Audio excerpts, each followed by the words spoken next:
Friends, कैसे हैं आप लोग। आशा करते हैं बहुत अच्छे होंगे। अभी मैं जेएनयू के आंसर की बात करूंगा। जेएनयू नॉन टीचिंग वाले जितने भी स्टूडेंट्स हैं वो तमाम स्टूडेंट्स आंसर की का इंतजार कर रहे हैं, क्योंकि आपको पता है कि वैकेंसी कब आई थी और कब इसका जो है एग्जाम हुआ था। वो तमाम चीजें आपको मैं पहले ही बतलाया था। मैं सबसे पहले अगर उसे ही बता दूं कि कब इसका एग्जाम हुआ था, तो चलिए चलते हैं, ये तमाम चीजें देखते हैं दो दो, क्योंकि इसमें इस वीडियो में आपको आंसर की जारी होने से लेकर के हर एक चीजें आपको दिखलाया जाएगा। जी हाँ, तो यहां देखिए, जैसे ही हम यहां पर आपको दिखलाएंगे, यहां देखिए एडमिट कार्ड शो कर रहा है वहां पे। ये मैं ऑफिशियल साइट पे नहीं जाकर के www.sarkariresult.com पर गया हूं।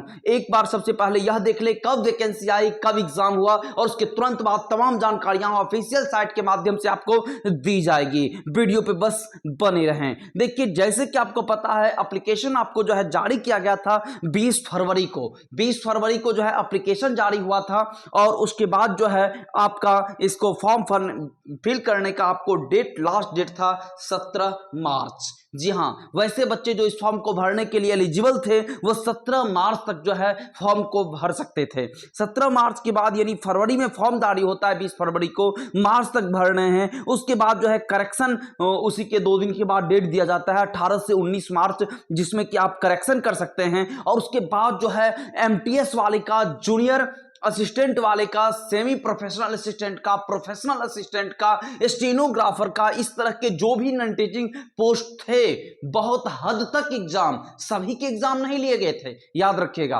काफी हद तक एग्जाम जेएनयू के इस पोस्ट के लिए काफी तेजी से लिया गया। जी हां, देख सकते हैं कि मार्च 18 से 19 मार्च, यानी कि 1 महीने ठीक से नहीं लगाए, और उसके बाद जो है आपका एग्जाम ले लिया गया, यानी सेंटर का चुनाव किया गया और एग्जाम ले लिया गया। क्यों ना लिया जाता? कारण जो स्टूडेंट्स की बहुत अधिक संख्या नहीं थी, जिसके कारण एग्जाम देने वाले के लिए भी बहुत पॉजिटिव चीज रहा है। जो चूंकि नंबर ऑफ स्टूडेंट्स कम होने के कारण कटअप पे इसका इफेक्ट पड़ेगा, और कटअप आपका कम रहेगा। कितना क्या रहेगा वो मैं बतलाता हूं। पहले जिस पॉइंट को मैं पूरा कर रहा था, पहले उसे पूरा करता हूं। देखिए, एग्जाम आपका हुआ 26 से 27 अप्रैल को। 26-27 अप्रैल को फर्स्ट फेज में, वही मैंने जो बोला, एमटीएस वाले का, चाहे जूनियर असिस्टेंट वाले का, स्टेनोग्राफर का, सेमी प्रोफेशनल असिस्टेंट का, प्रोफेशनल असिस्टेंट का, इस तरह के जो पोस्ट थे तमाम पोस्ट का एग्जाम हुआ।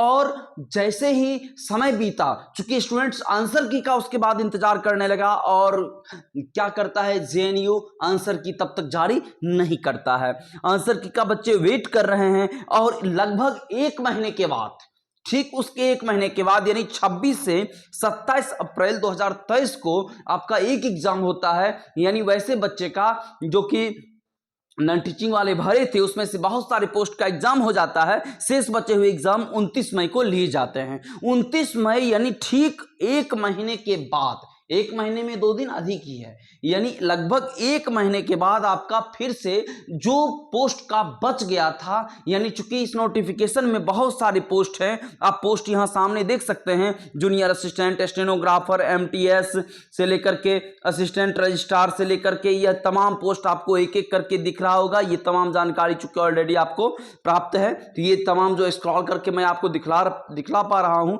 ये तमाम वो सब पोस्ट हैं जिसके इसमें वैकेंसी निकले हुई थी। तो देख सकते हैं, जैसे कि आप नीचे देखिए, एक पोस्ट था स्टाफ नर्स वगैरह का। तो इस सब में आपका क्या था कि पोस्ट तो एक था, सब अच्छी बात है, लेकिन इसके जो एग्जाम लिए गए थे वो इस लास्ट चरण में, यानी 29 मई को लिए गए हैं। 29 मई को लिए गए हैं, और आज तक आपका जो है इस आंसर की पे बात करें तो 29 मई को एग्जाम ले लिया गया। क्वेश्चन का लेवल क्या था वह मैं ऑलरेडी आपको बताया था। चलिए खैर, मैं इस वीडियो में भी उसकी चर्चा करता हूं। अब चलता हूं इसके ऑफिशियल साइट के माध्यम से आंसर की ओर रुख करेंगे, आंसर की ओर। कटअप की जहां तक डियर स्टूडेंट्स बात है, यहां से भी मैं ऑफिशियल साइट पे जा सकता हूं, इसलिए यहीं से क्लिक करता हूं। वैसे आप जेएनयू के jnu.ac.in जैसे ही डायल कीजिएगा तो आपको जो है इस ऑफिशियल साइट पे आ जाइएगा। ये इसका होम पेज है। यहां से हम लोग जेन्युइन क्या आया है, क्या नहीं आया है, उस चीज को जो है आसानी से देख सकते हैं। तो डियर स्टूडेंट, सबसे बड़ी बात है कि आपका कटअप की बात जो करें, मैं बार बार एक बात दोहरा रहा हूं कि अगर आपका 55% है तो भी आपका चांस में हैं नहीं, बल्कि आप 80% चांस में हैं कि अगर ऑलमोस्ट 55% आपका अवेलेबल है, यानी आपको ऐसा लग रहा है, चूंकि अभी आपने जो है आंसर किससे मिलाया नहीं होगा, जिस कारण से क्या होगा कि आपका कितना मार्क्स आ रहा है आपको पता नहीं है। लेकिन अगर आप, मैं बार बार ये बात कह रहा हूं, क्यों कह रहा हूं, क्योंकि नंबर ऑफ स्टूडेंट्स दिखते ही नहीं है, नंबर ऑफ स्टूडेंट्स रियल में कम थे। जो आप कहिएगा कि सर सेंटर पे मैंने तो देखा था बहुत सारे बच्चे थे, देखिए सबसे बड़ी बात है कि ये जो आपका एग्जाम लिया गया है, मैंने उस एग्जाम को देखा था, इसलिए मैं बोल रहा हूं, मैंने देखा कि क्या था कि सिस्टम पे क्वेश्चन सेम ही आ रहे थे और पोस्ट अलग अलग थे, यानी एमटीएस वाले बच्चे भी उसी क्वेश्चन को दे रहे थे जो जूनियर असिस्टेंट वाले दे रहे थे, जूनियर असिस्टेंट वाले भी वही दे रहे थे जो सेमी प्रोफेशनल वाले दे रहे थे। तो इस तरीके से आपका क्वेश्चन जो 26 और 27 को हुआ, जिस जिस शिफ्ट का क्वेश्चन था, प्रत्येक शिफ्ट का जो क्वेश्चन होता था सिस्टम पे, चाहे जिस पोस्ट के लिए हो, वो तमाम पोस्ट के लिए क्या होता था कि सिस्टम पे एक ही मतलब ये रहता था, यानी क्वेश्चन सेम रहता था। तो क्वेश्चन सेम रहता था, इसलिए आप उस भीड़ को देख करके भीड़ का अनुमान बिल्कुल ना समझें, क्योंकि नंबर ऑफ स्टूडेंट रियल में कम था। एमटीएस वाले, जूनियर असिस्टेंट वाले, एमटीएस की भी बात बता दे, चूंकि इसमें बहुत ज़्यादा मतलब ये एग्ज़ाम है नहीं, बहुत ज़्यादा स्टेप में एग्ज़ाम है नहीं। एमटीएस वो पोस्ट हैं जिसके लिए किसी तरह के एक्सपीरियंस की आवश्यकता भी नहीं थी, इसलिए वैसे स्टूडेंट जो कि इसके लिए भरे हुए थे, एमटीएस के लिए भरे थे, आप याद रखें अगर आपका भी 55-60% आ रहा होगा तो डेफिनेटली आप भी बने हुए हैं, क्योंकि आप में बता दें कि 1000 स्टूडेंट ठीक तरीके से पूरा नहीं हो पाया था, ऑनलाइन 1000 बच्चे नहीं किए थे। देखिए कट ऑफ कम जाने के कई वजह हैं, मैं ऑलरेडी पहले भी बताया था, मैं एक एक करके बताऊं तो पहले बात की कट ऑफ कम होने का वो ये है कि वैसे बच्चे जिन्होंने मतलब एग्जाम दिया था उसमें अप्लाई करने वाले कम बच्चे थे। अब अप्लाई करने के बाद क्या होता है कि कम से कम भी तो लगभग 20 से 30% स्टूडेंट अब्सेंट हो गए। अब 30% बच्चे अब्सेंट हुए तो मैक्सिमम कितने हो गए, मैं आपको एक आंकड़ा दे रहा हूं, ठीक है, एग्जैक्ट आंकड़ा ये नहीं है कितने अब्सेंट हुए थे, लेकिन कम से कम, चूंकि ये मैं ज्यादा रेशियो नहीं ले रहा हूं, इससे ज्यादा होगा लेकिन फिर भी मैं कम ले रहा हूं कि 70% स्टूडेंट मैक्सिमम प्रेजेंट होंगे, जबकि वो होंगे भी नहीं, रियलिटी यही है। खैर अगर 70% बच्चे भी प्रेजेंट रहे, 30% भी एब्सेंट रहे, तो भी आपका वहां पे कट ऑफ का इफेक्ट दिखेगा। फिर चूंकि ऑनलाइन इसलिए कम हुआ क्योंकि उसके जो फी थे बहुत अधिक थे। एक पॉइंट और है जो सबसे बड़ी बात है, जो इस कट ऑफ के कम जाने का, जो आपका जो स्टूडेंट्स था वो ऐसे स्टूडेंट नहीं थे जो कि मतलब जनरली तैयारी कर रहे थे। बहुत सारे बच्चे ऐसे थे जो कि बस यूं ही भर दिया कि एमटीएस है, 10th लेवल का है, कोई फॉर्म भरना है तो उसने भर दिया। तो ये बहुत से ऐसे गतिविधियां हैं। क्वेश्चन लेवल सुपर हाई था, रियल में क्वेश्चन लेवल बहुत ही हाई था। अगर आपने एग्जाम दिया होगा तो आप निश्चित रूप से इस बात को जान रहे होंगे कि क्वेश्चन का लेवल क्या था। क्वेश्चन का लेवल रियल में काफी हाई था, ठीक है, बहुत मजबूत क्वेश्चन था, चाहे हिंदी का हो चाहे मैथ्स का हो, तमाम सब्जेक्ट का जो क्वेश्चन था वो काफी मजबूत था, इसमें कोई शक नहीं है। इसलिए एमटीएस वाले, जूनियर असिस्टेंट वाले आपके लिए बल्ले बल्ले है, यानी आपको चूंकि टाइपिंग भी देना है और टाइपिंग वाले पोस्ट का कटअप ऑलरेडी कम जाएगा, सीट भी सबसे अधिक जूनियर असिस्टेंट का है, इसके अलावा किसी में 5, किसी में 4, किसी में 1 बच्चे भी कम। इसका मतलब यह नहीं समझिए कि आप बच्चा मतलब 5-6 सीट है इसका मतलब कट ऑफ हाई चला जाएगा, यह सोचने की भूल मत कीजिए, क्योंकि मैंने देखा है। आप टीचिंग पोस्ट की ही बात कर लीजिए, पीजीटी से लेकर के टीजीटी में चूंकि पीआरटी की अपेक्षा क्या होता है, सीटें कम रहती है, लेकिन फिर भी पीआरटी से क्या होता है, उसका कट ऑफ कम चला जाता है। क्यों? क्योंकि अगर सीटें कम है तो फिर एलिजिबिलिटी भी बच्चे का कम होता है, तो अगर सीट कम है तो एलिजिबिलिटी कम है, और जब ऐसा होता है तो कट ऑफ पे इसका इफेक्ट देखने को मिलता है। तो चलिए यहां देख लीजिए इसके आंसर की के रिगार्डिंग और इसके लेटेस्ट नोटिफिकेशन के रिगार्डिंग देख लाते हैं। तो कट ऑफ संबंधी जो बातें थी अब क्लियर हो गए होंगे। अगर आपका 55% आता है या अब आंसर की से मिलाने के बाद जो आपका रेशियो आएगा वो मुझे जब कमेंट कर दीजिएगा, फिर मैं फाइनल आंकड़ा बताऊंगा। लेकिन अभी मैं बता रहा हूं 55% अगर आप आता है आपका मार्क्स तो आप रिजल्ट में हैं।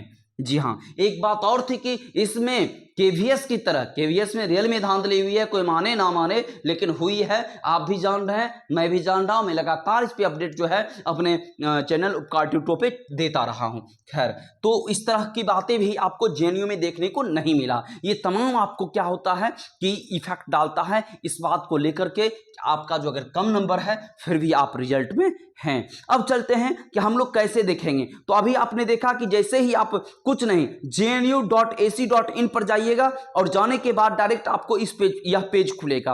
पेज खुलने के बाद डायरेक्ट कैसे आंसर की देख पाइएगा वो देख लीजिए। इसके बाद आपको click here to visit main website पे जाना है, क्योंकि ये होम पेज है।